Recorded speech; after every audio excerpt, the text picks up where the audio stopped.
Best Practice e Circular Economy è un evento che vuole mostrare il meglio della collaborazione tra ricerca universitaria e aziende in termini di risultati e di modalità di collaborazione.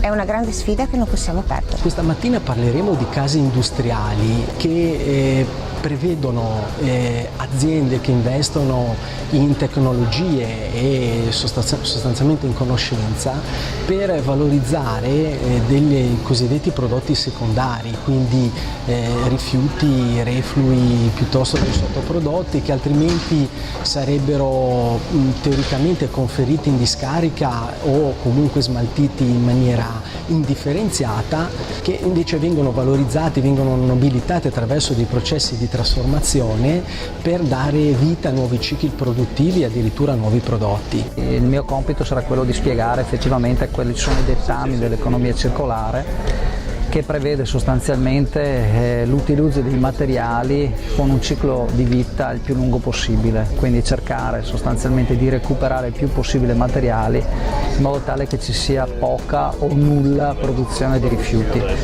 È un obiettivo molto ambizioso, però in molti campi, in molti prodotti riusciamo anche ad arrivarci, cioè sono prodotti che si riciclano all'infinito.